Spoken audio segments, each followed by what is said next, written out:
All right, so let's start with next example 1.9. A ceiling fan has moment of inertia 2 kilogram meter square, attains its maximum frequency of 60 rpm in 2 pi seconds. Calculate its power ratings. So in given quantity आपको दिया है moment of inertia I which is 2 kilogram meter square. आपको दिया है 60 rpm. rpm मतलब n होता है omega नहीं, तो आपको n की वैल्यू दी है. ऑब्वियसली इनिशियली फ्रीक्वेंसी वॉज 0 क्योंकि इनिशियली जो फैन था वो रेस्ट पे था, तो initial omega is 2 pi times of initial frequency, तो ये भी 0. फाइनल फ्रीक्वेंसी 60 आरपीएम है. आरपीएम मतलब रिवोल्यूशंस पर मिनट. इसको सेकंड में कन्वर्ट करना होगा तो 60 बाय 60 रिवोल्यूशंस पर सेकंड, मतलब 1 आरपीएस आपको मिलेगा final frequency. 1 RPS revolutions per second. तो ओमेगा फाइनल मिलेगा आपको 2 pi times of N final, मतलब ये आपको मिलेगा 2 pi radians per second. Omega radian per second होता है, एन रिवोल्यूशंस पर सेकंड होता है. तो this is what you should know. तो as I told you there are many mistakes. तो ये एक मिस्टेक है उसमें से, टेक्स्ट बुक में प्रिंटिंग मिस्टेक है. यहाँ पे 2 लिखा है, 2 नहीं होगा, ये 1 होगा. Okay, it is not 2, it is 1. और आपको बोला है टाइम दिया है आपको 2 pi seconds and you are supposed to find out power rating. Power find करना है. Okay, formula. अब this is something really important, क्योंकि आपको मैंने हमेशा बताया है कि जब आप रोटेशनल मोशन सीखते हो या एंगुलर मोशन सीखते हो, तो इन this case what you do is, आपको क्या करना होता है, एंगुलर मोशन को हमेशा लीनियर मोशन के साथ कंपेयर करना होता है. आपको याद है आप पावर डिफाइन कैसे करते हो? आप पावर बोलते हो work upon time, work done per unit time. फिर आपको पता है वर्क होता है force into displacement upon time. फिर डिस्प्लेसमेंट अपॉन टाइम होता है वेलोसिटी, तो फोर्स इनटू वेलोसिटी. तो लीनियर मोशन में power force into velocity, linear motion की बात कर रहा हूँ, फोर्स इनटू वेलोसिटी. बट आपको पता है जब आप एंगुलर मोशन में होते हो तो फोर्स की जगह पे आप टॉर्क लिखते हो, तो फोर्स को आप टॉर्क से रिप्लेस करोगे और वेलोसिटी की जगह पे आप ओमेगा लिखोगे, राइट? तो you should no this that power is torque into omega, right? ये पता होना चाहिए. This is how you actually derive this. Power is work done upon time, work is force into displacement upon time, displacement upon time is velocity, so power is force into velocity in linear motion. Rotational motion में force की जगह पे torque लिखते हो, velocity की जगह पे omega लिखते हो. तो ये आ गया आपके पास formula for power. But torque आपको पता है आई अल्फा होता है, you already know that torque is I alpha. तो पावर का फॉर्मूला आ गया आई अल्फा ओमेगा. तो नाउ हमको आई दिया है, यस. हमारे पास ओमेगा फाइनल भी है, यस. ओमेगा फाइनल हमने यहाँ पे फाइंड करके रखा है 2 पाई. अगर अल्फा फाइंड कर लिया तो पावर मिल गया. तो अल्फा कैसे फाइंड करते हो, एक्सेलरेशन कैसे फाइंड करते हो? Final velocity minus initial velocity upon time. Final velocity कितना है 2 पाई, इनिशियल वेलोसिटी कितना है 0, अपॉन टाइम कितना है 2 पाई. तो अल्फा कितना आया 1. तो अल्फा की वैल्यू आपके पास आई है 1 रेडियन पर सेकेंड स्क्वायर. तो 1 रेडियन पर सेकेंड स्क्वायर का आपके पास अल्फा वैल्यू है. Therefore power will be I alpha omega. I की वैल्यू 2, अल्फा की वैल्यू 1 और ओमेगा फाइनल की वैल्यू वापस 2 पाई. मतलब अल्टीमेटली आंसर 4 पाई वैट. तो आपको पता है पावर हमेशा वैट में होता है, तो या तो इतना लिखो या फिर 4 इंटू 3.14 कर लो. तो 4 इंटू 3.14 आपको 13 पॉइंट समथिंग मिलेगा. तो दिस इज सिंपल थिंग, ये आएगा 13.56 वैट. और आप अगर चेक करोगे तो टेक्स्ट बुक में इसका आंसर 50 वैट दिया है, that is not correct. That is not correct, क्योंकि यहाँ पे टेक्स्ट बुक में यहाँ पे 1 की जगह पे 2 लिखा है, तो यहाँ 2 तो यहाँ पे 4, यहाँ पे 4 आया मतलब यहाँ पे 4, यहाँ पे 4 आया मतलब यहाँ पे आपका you see answers will go changing, तो 8 ऐसा आंसर चेंज होते जाएगा। तो द रियल और the correct answer is 13.56 watt. तो यहाँ पे हमें आई दिया था, और fan having moment of inertia attains its maximum frequency, मतलब इनिशियली फैन रेस्ट पे था, फिर हमने फैन को टर्न ऑन किया है तो इट स्टार्ट्स रोटेटिंग, तो इट स्टार्ट्स गेनिंग वेलोसिटी। तो 10 सेकेंड में फ्रीक्वेंसी हो गया 60 आरपीएम, मतलब 1 आरपीएस, 1 रिवोल्यूशन पर सेकेंड, एक सेकेंड में एक रिवोल्यूशन। ओके, फिर ओमेगा क्या होता है 2 पाई इंटू एन, तो आपको मिल गया omega 2 pi into N, N is 1, right. तो you have all the data.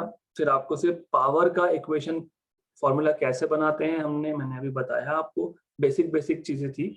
Work done upon time, work done was force into displacement upon time, displacement upon time was velocity, तो work done is force into velocity for linear, ये rotational motion है, force की जगह पे torque और velocity की जगह पे ओमेगा, ऐसा लिख के फॉर्मूला बना, then substitute values and you get required answer.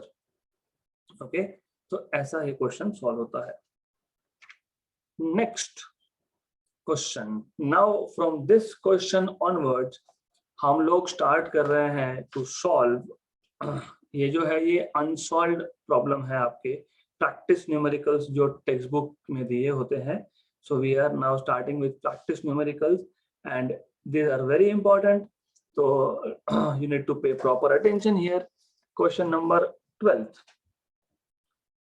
11 तक 1 to 11 तक theory questions है, तो मैं 12 से start कर रहा हूँ। Somehow an ant is stuck to the rim of a bicycle wheel of diameter 1 meter. So let us first look at diagram. तो यहाँ पे एक बाइसिकल का व्हील है हमारे पास, मान लो this is wheel of a bicycle, उस पे एक एंट चींटी चिपक गई समहाउ, और इस व्हील का जो डायामीटर है वो 1 मीटर है। तो डायामीटर आपको 1 मीटर दिया है, मतलब आपको रेडियस मिल जाएगा 0.5 metre. Okay, while the bicycle is on central stand, आपने बाइसिकल को मेन स्टैंड पे लगा दिया। The wheel is set into rotation, फिर हमने व्हील को रोटेट करना स्टार्ट किया, and it attains the frequency of 2 revolution per second in 10 seconds. तो initial velocity, initial frequency 0, final frequency is 2 rps revolutions per second, मतलब omega आपको वापस मिल जाएगा 2 पाई इंटू nf, मतलब 4 पाई रेडियन पर सेकेंड, ये आपको मिल गया final angular speed in 10 seconds. तो टाइम भी आपको दे दिया है 10 सेकेंड में, 0 से मतलब 0 फ्रीक्वेंसी से 2 रिवोल्यूशंस पर सेकेंड 10 सेकेंड में, या फिर 0 इनिशियल वेलोसिटी से 4 पाई वेलोसिटी तक 10 सेकेंड्स में हुआ ये। तो आपको ये डेटा दिया हुआ है। आगे विथ यूनिफॉर्म एंगुलर एक्सेलरेशन, मतलब एक्सेलरेशन जो है वो कांस्टेंट रहा था। ऑब्वियसली जब एक व्हील रोटेट होना स्टार्ट होगा तो इनिशियली रेस्ट पे था, फाइनल वेलोसिटी जाते जाते कुछ एक्सेलरेशन होगा। अब एक्सेलरेशन या तो कांस्टेंट हो सकता है या फिर वेरिएबल हो सकता है। एग्जांपल बताता हूँ मैं आपको, आप जब गाड़ी स्टार्ट करते हो तो नॉर्मली हम लोग क्या करते हैं, नॉर्मली हम सडनली एक्सेलरेट कर देते हैं उसको।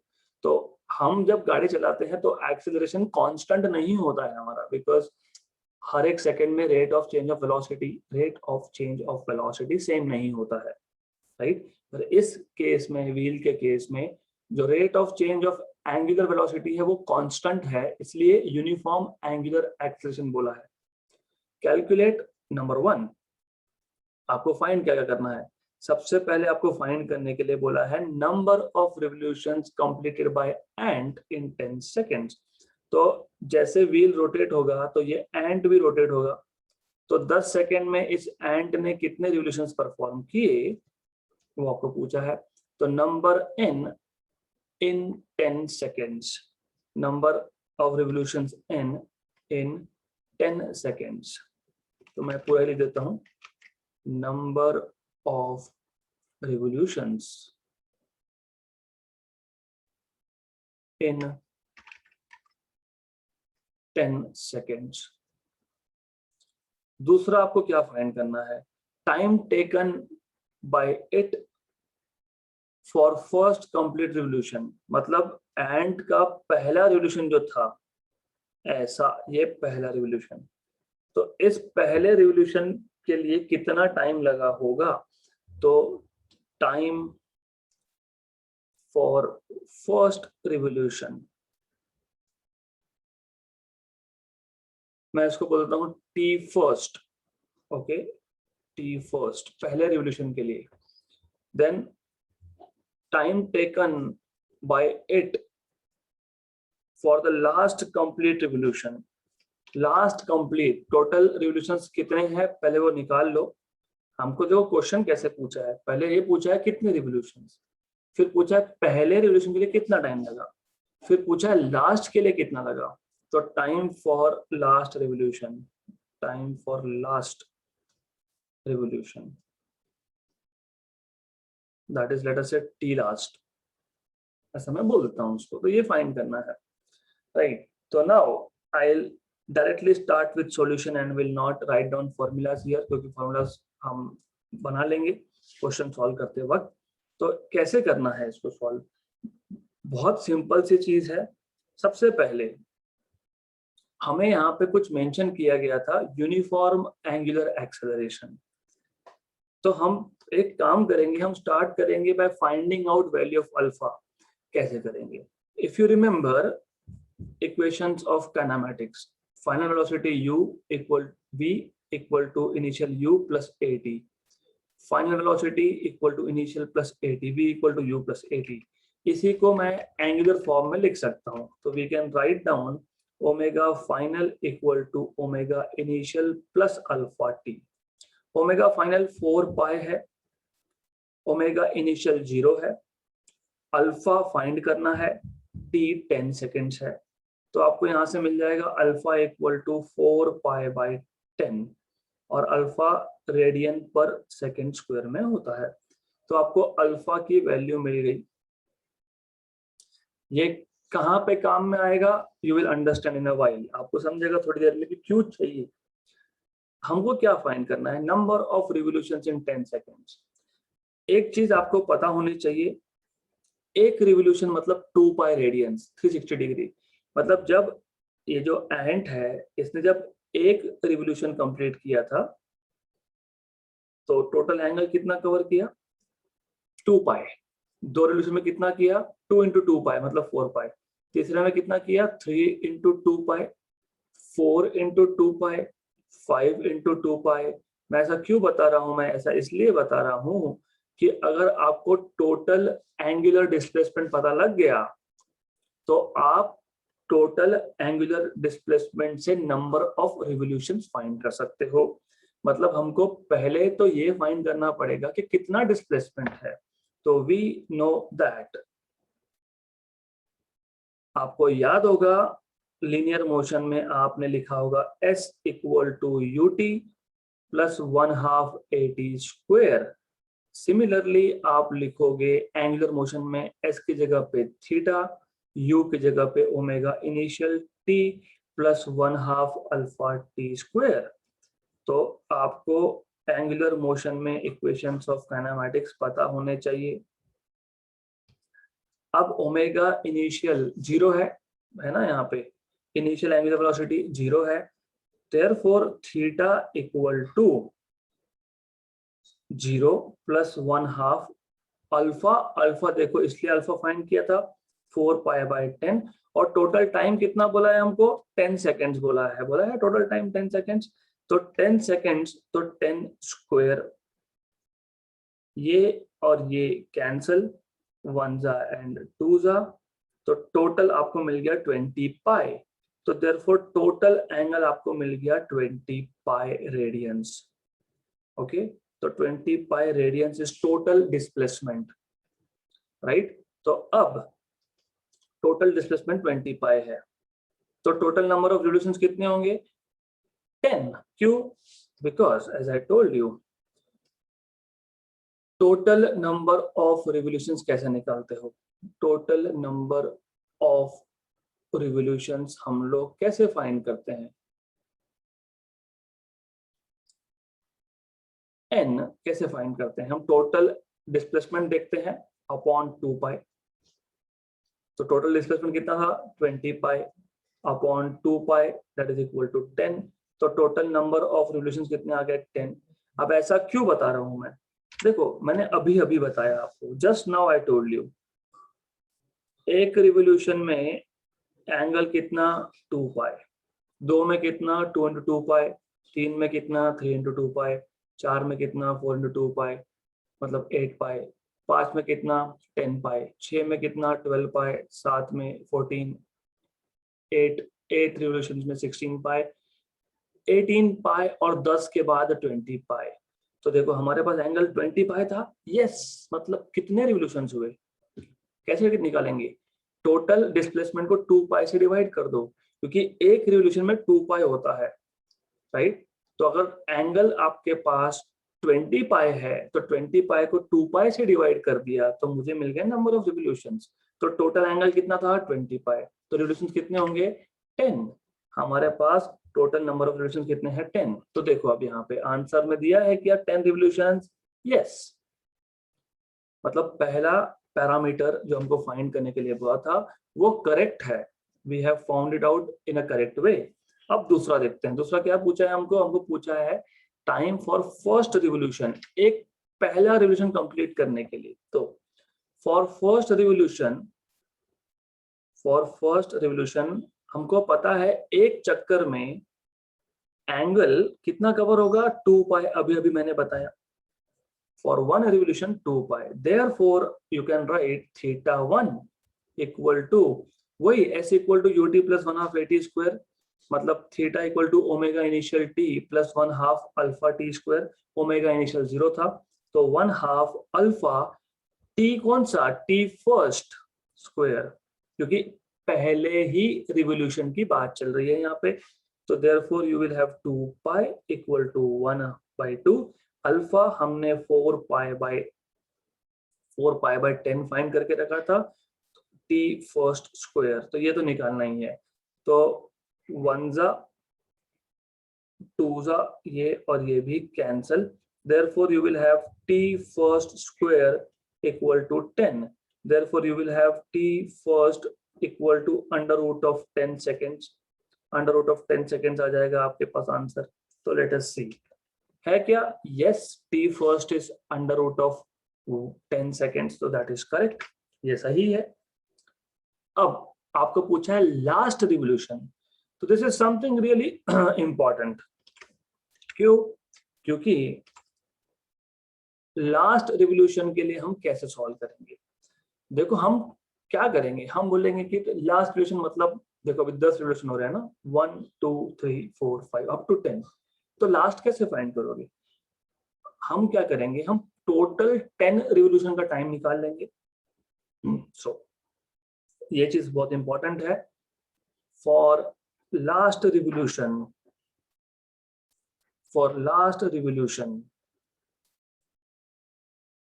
क्या करेंगे हम लोग? हम टोटल टाइम निकाल लेंगे। टोटल टाइम कितने के लिए? 10 रिवोल्यूशन के लिए, क्योंकि टोटल रिवोल्यूशन कितने थे? 10 थे। How many total revolutions? 10। How many total revolutions? 10। तो time for last revolution t last will be equal to total revolution के लिए जितना टाइम लगा माइनस 9th के लिए जितना लगा, टोटल 9 के लिए जितना लगा। How do you find time? बहुत इजी चीज है, मैं एग्जाम्पल बता रहा हूं, डू नॉट कंफ्यूज। मान लेते हैं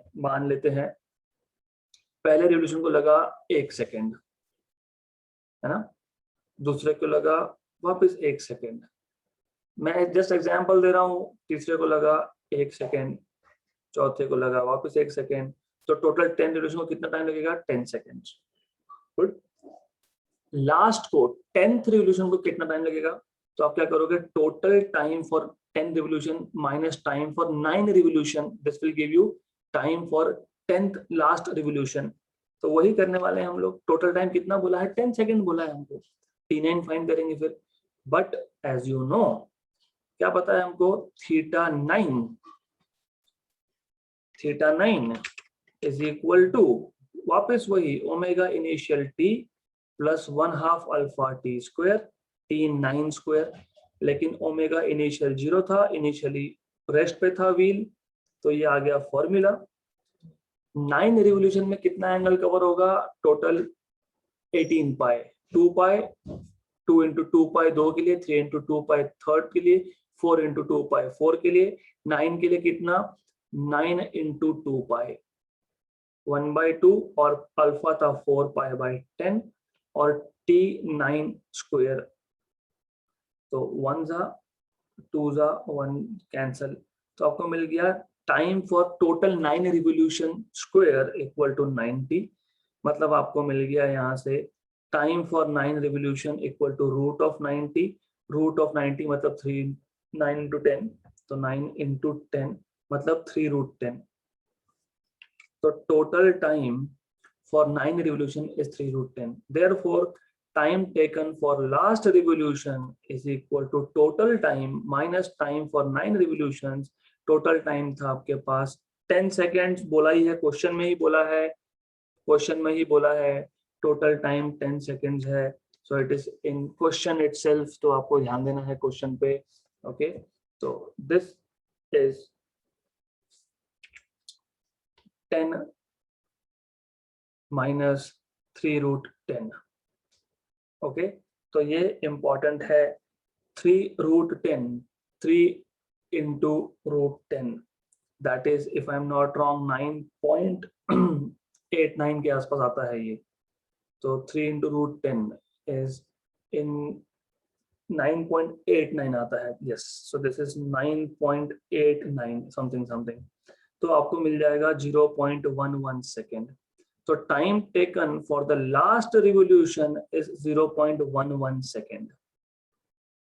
मैं लास्ट पार्ट वापस रिपीट कर रहा हूँ. बहुत सिंपल चीज है. The idea is, हमको बोला है कि लास्ट रिवोल्यूशन को कितना टाइम लगा, लास्ट को, टोटल को नहीं. तो लास्ट कैसे निकालते हो? लास्ट रिवोल्यूशन मतलब क्या कि टोटल नंबर ऑफ रिवोल्यूशन के लिए जितना टाइम लगा माइनस टोटल 9 रिवोल्यूशन के लिए टाइम कितना लगा, तो हमको 10th रिवोल्यूशन का टाइम मिलेगा, है ना. तो that's how you do it. तो हमने लास्ट रिवोल्यूशन के लिए टाइम, टोटल टाइम में से 9 के लिए कितना टाइम लगा सब्ट्रैक्ट कर लिया, राइट. तो पहले तो T9 निकालना पड़ेगा. T9 कैसे फाइंड करोगे? वापस थीटा का फॉर्मूला. तो T9 मिल गया आपको, T9 मिल गया 3√10. टोटल टाइम में से माइनस कर लिया 0.11 सेकेंड. तो यू सी हियर कितना दिया है यहाँ पे? 0.5132 सेकेंड. मैंने इसलिए बोला आपको कि there are mistakes, there are printing mistakes. तो ये 0.11 आएगा, 0.11 सेकेंड आएगा ये. Okay, so this is the correction there. तो यहाँ पे आपको ध्यान देना है. Next question. Coefficient of static friction between a coin and a gramophone disc is 0.5. Radius of the disc is 8 centimeter.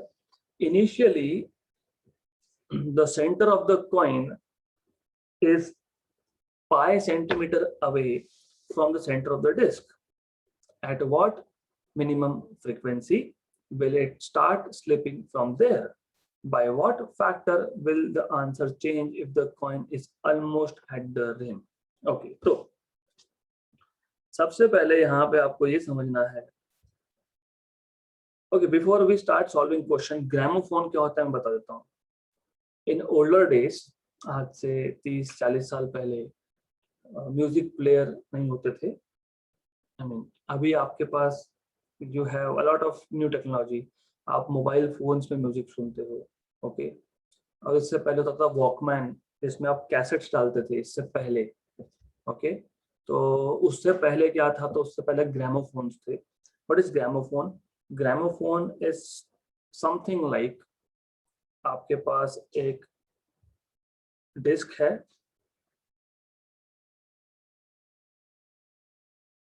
इस डिस्क पे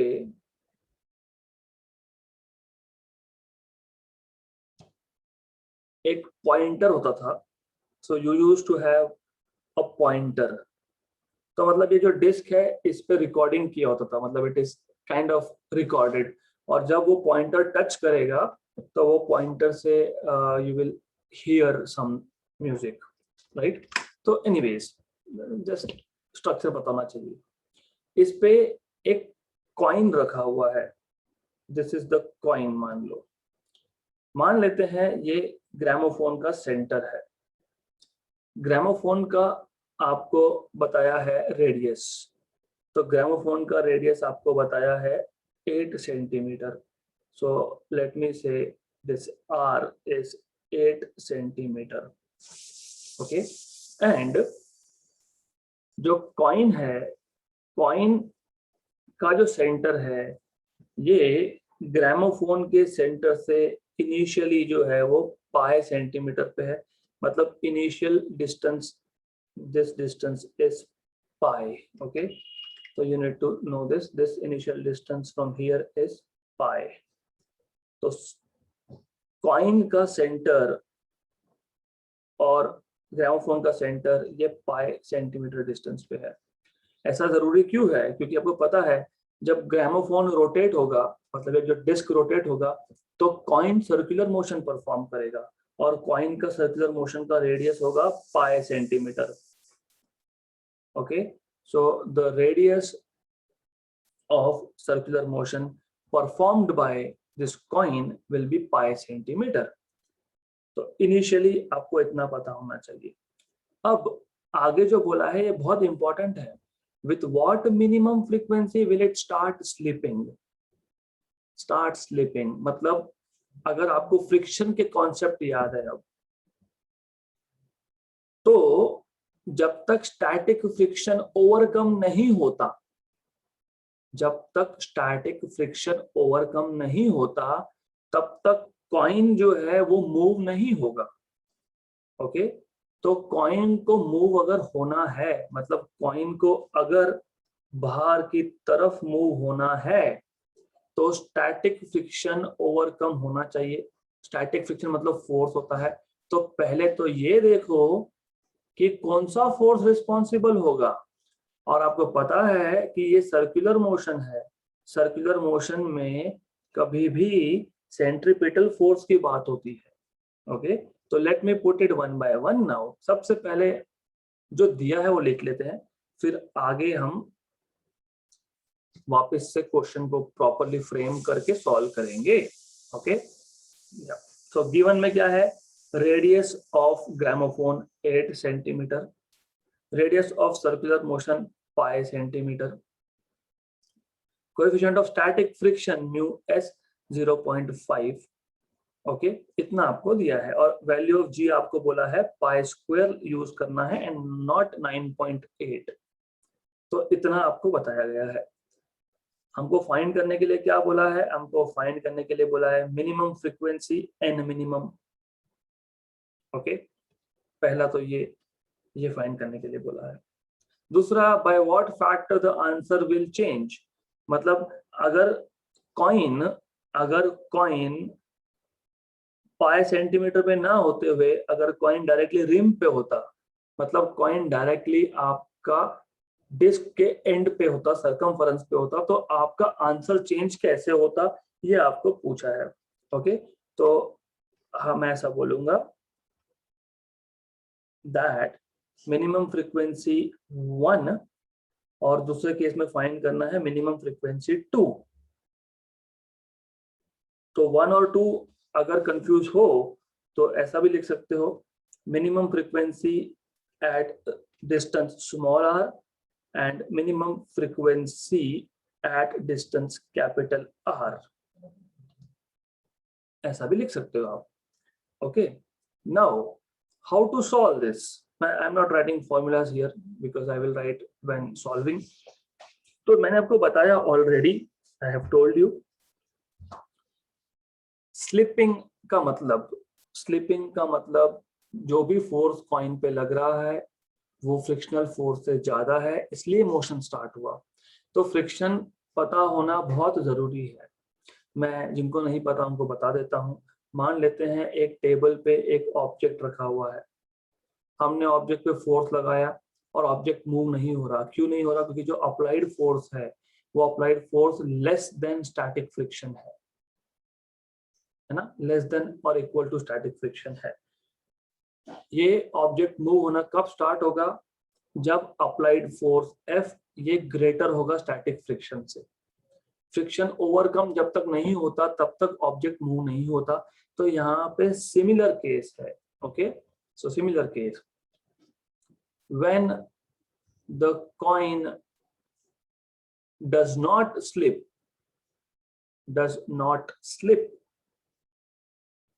on the gramophone,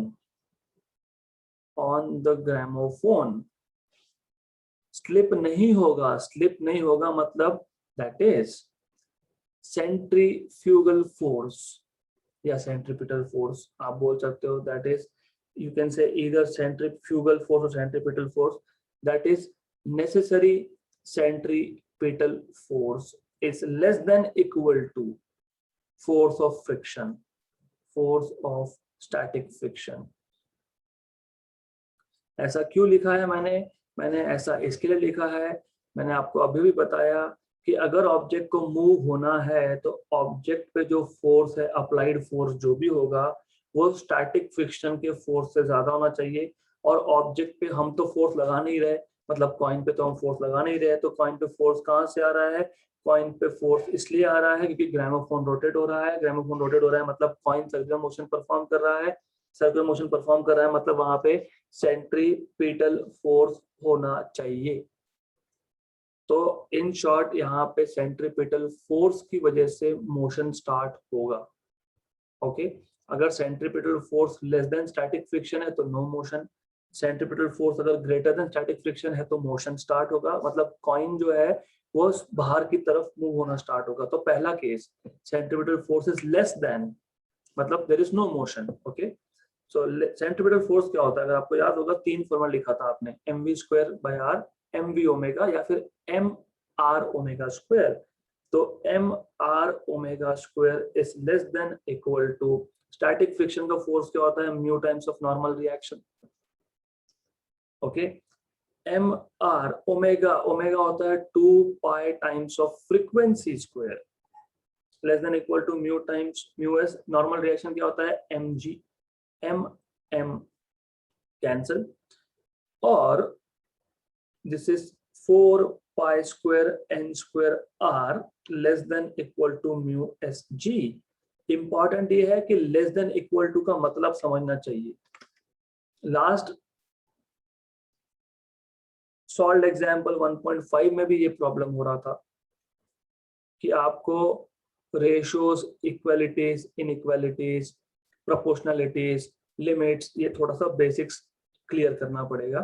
देखो, लेस देन इक्वल टू जब ऐसा साइन आए और आप फ्रीक्वेंसी की बात कर रहे हो यहाँ पे, तो फ्रीक्वेंसी लेफ्ट हैंड साइड पे है, 4 pi n square r should be less than equal to, मतलब हम लोग यहाँ पे मिनिमम फ्रीक्वेंसी की बात कर रहे हैं।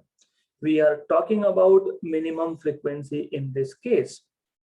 ओके, तो आप लिख सकते हो यहाँ पे, you have to put this in a proper way। okay, तो 4 pi square n minimum frequency square r। एक बार आपने मिनिमम लिख दिया फिर लेस देन लिखने की जरूरत नहीं है, तो you have to write equal to now. देखो फ्रीक्वेंसी, या फिर ऐसा करो बेटर वे, आप लिखो n square less than equal to mu s g upon 4 pi square r। Okay, इसका मतलब n is less than equal to under root of mu s g upon 4 pi square r, right. तो now जब आप ऐसा लिखते हो n less than equal to, less than मतलब minimum. Okay, तो मिनिमम फ्रीक्वेंसी का फॉर्मूला है ये, तो you will get n minimum equal to, एक बार आपने मिनिमम यहाँ पे मेंशन कर दिया फिर आपको लेस देन लिखने की जरूरत नहीं होती। अंडर रूट ऑफ क्या था formula, mu s g upon 4 pi r square, mu s g upon 4 pi r square. Okay, and according to the question आपको क्या फाइंड करना है, आपको फाइंड करना है मिनिमम फ्रीक्वेंसी। तो do you know what is mu s 0.5, do you know what is g pi square, do you know what is r small r, yes. तो आपको मिनिमम फ्रीक्वेंसी मिल जाएगा, minimum frequency will be equal to under root of mu s मतलब 0.5, जी मतलब pi square, और नीचे यहाँ पे पाई स्क्वायर आर था, आर का स्क्वायर नहीं था। ओके, तो upon 4 into pi square r, r कितना दिया है, आर आपको वापस पाई दिया है, तो you have to substitute value pi here, तो ये वैल्यू हम लोग डाल देंगे पाई, ये पाई स्क्वायर कैंसिल, 0.5 मतलब हाफ बेसिकली। तो या फिर I mean the way you want to solve it, आपको जैसे सॉल्व करना है आप कर सकते हो, एब्सोल्युटली नो प्रॉब्लम। एक छोटी सी गलती रह गई है, मैंने इंटेंशनली रखी है, आंसर मैच नहीं होगा इसलिए रखी है। देखो द थिंग इज, अगर आपको याद होगा मैंने आपको ये गिवन टू फाइंड ऐसा क्यों लिखने के लिए हुआ था, because I wanted you to convert into SI unit here itself. तो ये अगर आप ध्यान दोगे तो कैपिटल आर हो या स्मॉल आर हो, दे आर इन सेंटीमीटर, तो इसको आपको पहले मीटर में कन्वर्ट करना पड़ेगा। अगर आप मीटर में कन्वर्ट नहीं करोगे तो आपके आंसर मैच नहीं होंगे, तो इसलिए आपको यहाँ पे लिखते वक्त आर के लिए you have to convert it into of course metres. Mu S की वैल्यू 0.5, जी की value pi square 4 pi square, are की वैल्यू वापस पाई इंटू 10 पावर -2, सेंटीमीटर से मीटर में आया ये, और ये कैंसिल हो गया। इसको आप सॉल्व करो तो this will be equal to, ये 10 रेज टू -2 ऊपर गया तो 10 रेज टू +2 हो जाएगा, 0.5 इंटू 10 स्क्वायर अपॉन 4 पाई, मतलब ये आ गया अंडर रूट ऑफ 50 अपॉन 4 पाई, मतलब ये आ गया अंडर रूट ऑफ कोर्स इसको सॉल्व कर सकते हो आप, I mean you can solve this. तो ये आ गया आपका 25/2 पाई, रूट ऑफ 25 इज 5, तो 5/√2 पाई। तो आपको मिनिमम फ्रीक्वेंसी मिल गया यहाँ पे 5/√2 पाई पर सेकेंड। इतना मिनिमम फ्रीक्वेंसी होना चाहिए। अगर इससे ज्यादा फ्रीक्वेंसी हुआ तो coin will start moving towards the circumference, it will start slipping. So if the frequency n is greater than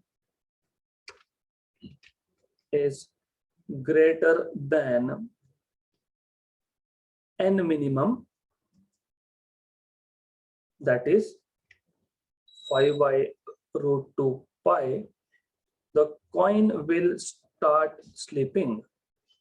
The coin will start sleeping. Okay, so it will start slipping towards the circumference, बाहर की तरफ move होगा। देख लेते हैं answer सही है कि नहीं, चेक कर लेते हैं। इन्होंने बोला है 2.5 रिवोल्यूशंस पर सेकेंड। ओके, हमारा आया 5/√2 पाई। अब अगर मैं ये कैलकुलेट करूं तो give me some time, I will just do calculation now. तो 5 divided by under root of 2 into pi. तो 1 मिनट रुक जाओ, let me just check it, क्योंकि बहुत सारे आंसर्स रॉन्गली प्रिंटेड है, टाइपिंग मिस्टेक्स भी हो सकते हैं वो। ओके, तो 5/√2 pi, it is turning out to be रफली 2 रिवोल्यूशंस पर सेकेंड। हमारा आंसर आ रहा है 2, इनका आ रहा है 2.5, तो this is somewhere you need to always pay attention. तो ये आंसर सही नहीं है। ओके, क्या लॉजिक यूज किया हमने, ग्रामोफोन पे कॉइन था, ग्रामोफोन रोटेट होगा, कॉइन बाहर की तरफ तब मूव होगा जब centripetal force is greater than frictional force, तब मूव होगा। तो मूव कब नहीं होगा, जब centripetal force is less then और इक्वल टू फ्रिक्शनल फोर्स। तो मिनिमम फ्रीक्वेंसी निकालने के लिए आप हमेशा ये कंडीशन यूज करोगे, यहां से आपको मिनिमम फ्रीक्वेंसी मिल जाएगी, राइट, मिनिमम फ्रीक्वेंसी मिल गई। अब आगे क्या बोला है, by what factor the answer will change if the coin is almost at the rim. अगर कॉइन पाई सेंटीमीटर पे ना होते हुए रिम पे होता, 8 सेंटीमीटर पे होता, तो आंसर चेंज कैसे होता हमारा, तो देखते हैं। Let us say this is equation number 1, okay. तो फ्रॉम, अब सेकंड पार्ट सॉल्व कर रहे हैं हम लोग, तो from equation number 1 what we see is n minimum is inversely proportional to root of r. Therefore, n minimum in second case, capital R, upon n minimum in first case, that is small r, equal to under root of capital R by small r, है ना। यहाँ भी गलती होती है, इसलिए ध्यान दो। या तो ऐसा करो सीधा सीधा, if you don't want to make mistakes, तो आप ऐसा लिखो n minimum 2 upon n minimum 1, case 2 case 1, under root of r1 by r2, but under root of r1 पहले केस में स्मॉल r, सेकंड केस में कैपिटल R, राइट। तो therefore you will have n minimum 2 upon n minimum 1 equal to, पहले case में पाए था, दूसरे case में 8 सेंटीमीटर है, तो पाए को आप मीटर में कन्वर्ट करोगे तो 8 को भी करोगे तो 10 पर -2, 10 पर -2 फैक्टर वैसे भी कैंसिल होता है, राइट। तो you will get this as n minimum 2 equal to under root of pi by 8 times of n minimum 1, okay. तो इतने फैक्टर से pi by root 8, root of pi by 8 factor से change होगा। यहाँ पे क्या दिया है, हाफ, ये भी गलत है, ओके। तो there are, again I am saying you need to be little careful while solving such questions. तो इस क्वेश्चन में in short you have to imagine, और फिजिक्स जिसने इमेजिन कर लिया उसके लिए सिंपल हो गया। ग्रामोफोन पे कॉइन है, ग्रामोफोन रोटेट हो रहा है, कॉइन सर्कुलर मोशन परफॉर्म कर रहा है।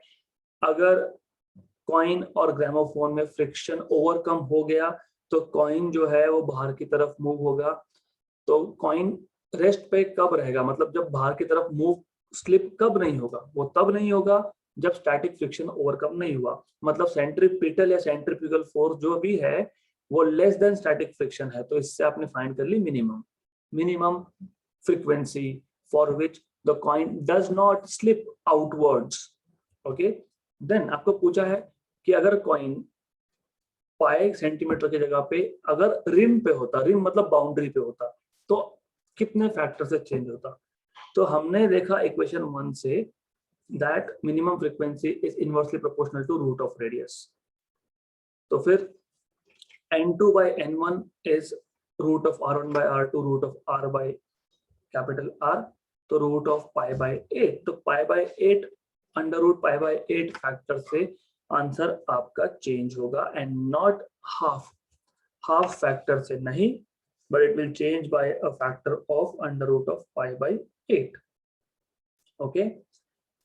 सो this is how you are supposed to solve this particular question.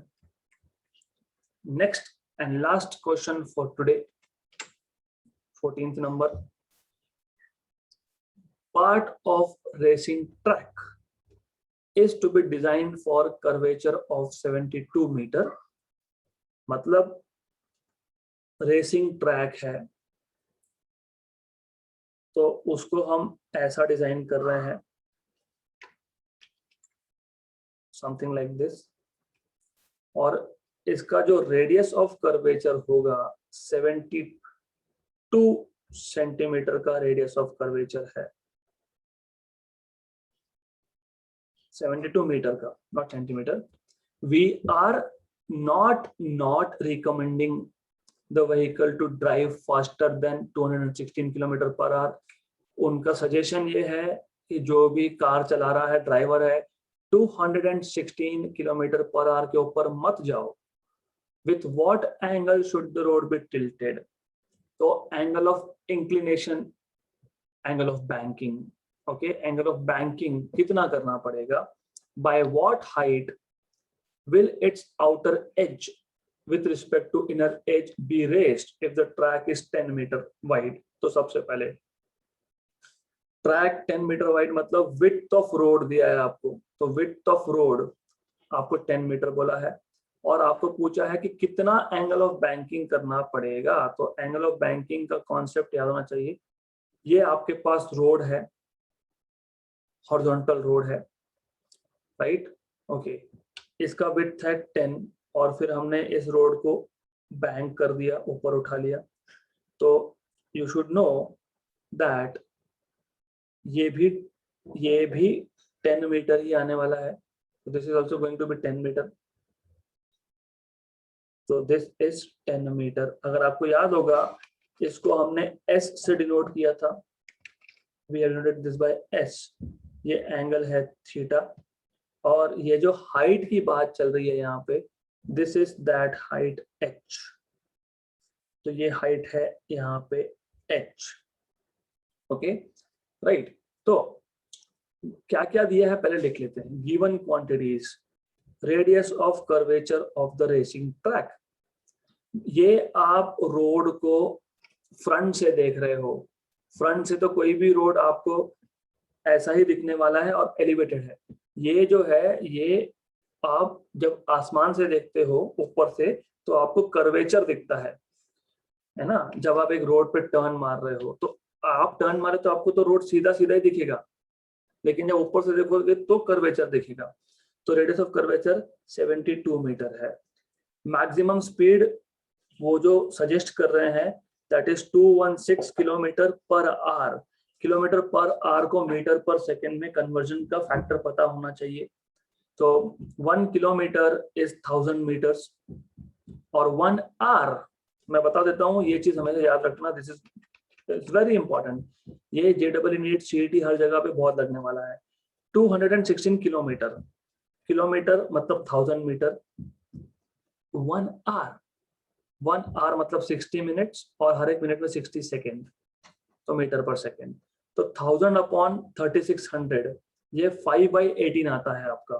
तो ये जो फैक्टर है किलोमीटर से मीटर पर सेकेंड में कन्वर्ट करने के लिए, किलोमीटर पर आवर से मीटर पर सेकेंड में कन्वर्ट करने के लिए 5/18 से मल्टीप्लाई करना, तो ये आपका आ जाएगा 60 मीटर पर सेकेंड। तो आपको V दिया है, आपको R दिया है, और आपको width S of the road दिया है 10 मीटर, ओके। आपको पूछा क्या क्या है, they are asking you angle of banking theta, they are asking you by what height मतलब H, these two things they are asking you। Formula आपको अगर याद है तो ऐसे केसेस में हमारे पास एक आया था tan theta equal to V²/RG। दूसरा तो आप सीधा सीधा देख सकते हो डायग्राम से, sin theta is equal to opposite side upon hypotenuse. मतलब आपको अगर H चाहिए तो आपको S sin थीटा करना पड़ेगा, ओके। तो solution is simple. 1, tan theta मतलब theta is equal to tan inverse of V²/RG। तो theta equal to tan inverse of V²। V क्या दिया है आपको 60, 60 का स्क्वायर कितना 3600, तो 60 का स्क्वायर है ये 3600 अपॉन R, R कितना 72। G की वैल्यू मैं रफली 10 ले लेता हूँ, G की वैल्यू 9.8 की जगह पे 10 ले लिया, तो नीचे आ गया 720, ऊपर आ गया 3600, तो ये आता है 5 जा, दिस इज 1 जा एंड 5 जा। तो थीटा आपको मिल गया tan इनवर्स ऑफ 5 और ये वैल्यू आती है 78.69 डिग्रीज। ये आप लॉग बुक में से कर सकते हो, तो इजी। देयरफॉर ये हो गया पहला क्वेश्चन सॉल्व। सेकंड पार्ट है कि 78.69, yes that is correct.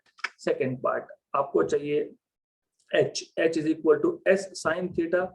s की वैल्यू 10 मीटर है, साइन ऑफ 78.69, तो 10 into sine of 78.69, sine of 78.69 ये भी आपको मिल जाएगा फ्रॉम टेबल लॉग बुक में से। तो ये 0.98 आता है वैसे, तो ये आ गया आपका 9.8 मीटर, तो आपको मिल गया 9.8 मीटर का हाइट।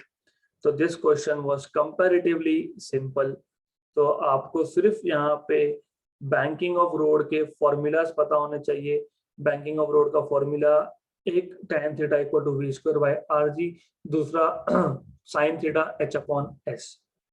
तो this is how you can solve this particular question. Simple था, बहुत सिंपल था। कन्वर्जन फैक्टर याद रखो। So okay, we'll stop here for today and we'll solve more questions in the next session.